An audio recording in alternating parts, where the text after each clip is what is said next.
for our club Olympic Orders by supplying useful information of interest to those in the audience. Linda started her journey with Toastmasters in October of 2011. Since that time, she has served as the treasurer, the VP of Education, the VP of Public Relations, and when our club earned, the President's Distinguished Club Award, while she was acting as president. She served in four roles. Yes, four roles. She is currently learning new leadership skills in the role as the area director and is a member of 2 clubs right now. She's earned her Advanced Leadership Bronze and her Advanced Communicator Silver Awards and is working on her DTM, which is her Distinguished Toastmaster, the highest award Toastmasters gets. She owns and operates her yoga business in Alpine, Utah, serving people interested in transforming their health. Let's welcome Linda Wilson.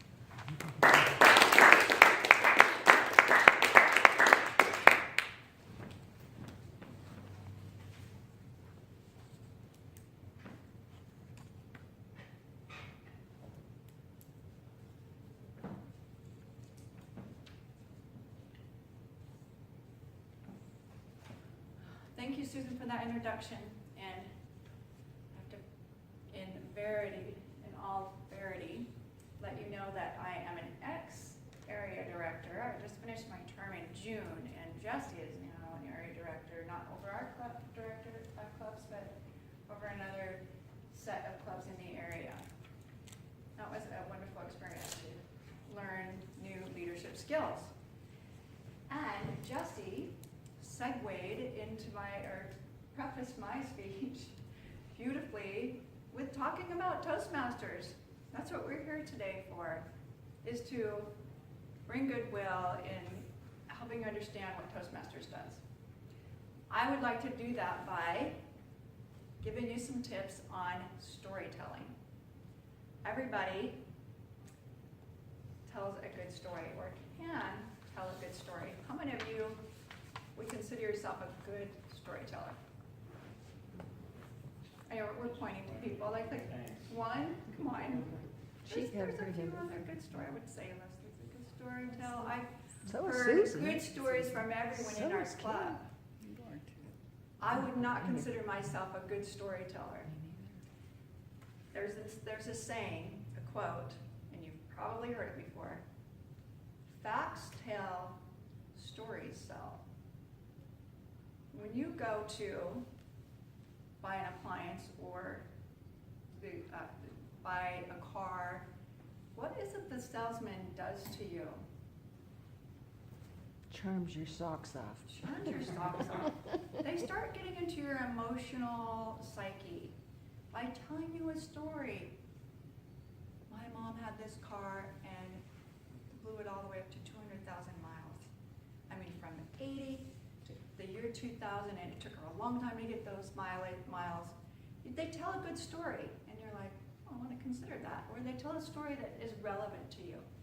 So I'm just going to give you 5 things today that will help you be a good storyteller. The first one of those is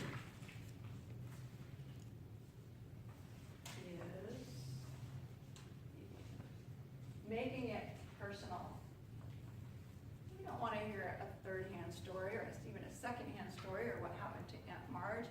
You actually want to hear it from your perspective and from your life. So finding things in your life that are anecdotal. Anecdotal.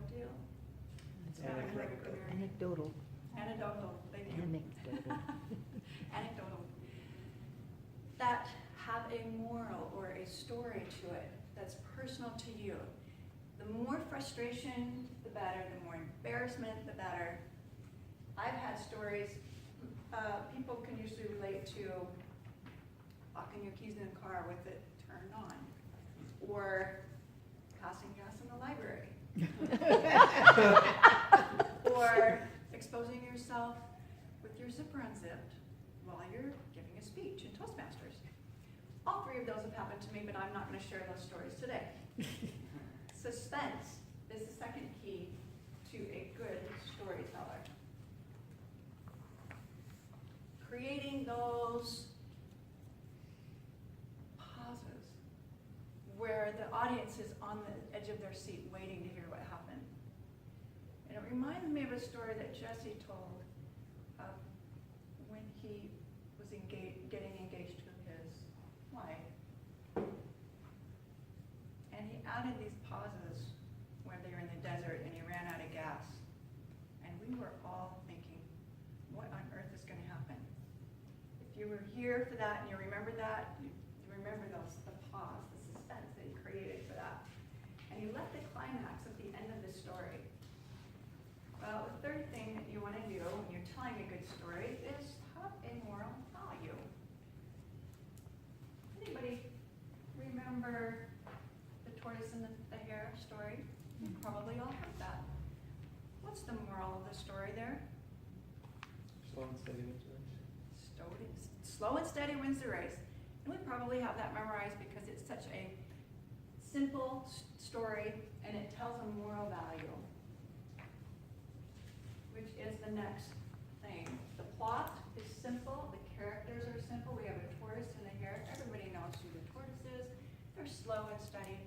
The hare, he's fast. He's going to win the race. But the plot, though it's simple, it has a twist to it, which is our fifth and final characteristic of, not final, but of these 5 ways of telling a personal story. So there's a twist at the end. And if you've heard the tortoise and the hare story for the very first time, or you're telling it to your 4-year-old, ask them who's gonna win that race. They don't think the tortoise is gonna win. No way. He's slow. But there's an interesting twist at the end. When you're telling a personal story, you want to bring it to life and have people enamored by what you're telling and interested and sitting on the edge of their seat. Remember to include these 5 elements. Make it personal. Make it suspenseful. Have a moral value. Keep it simple. Plot, characters, who does what, and a simple twist at the end will bring your audience into your story. I hope these tips have helped you today. We welcome you to Toastmasters, and if you're new, raise your hand if you're new. We invite you back for more and hope that you will join our club and become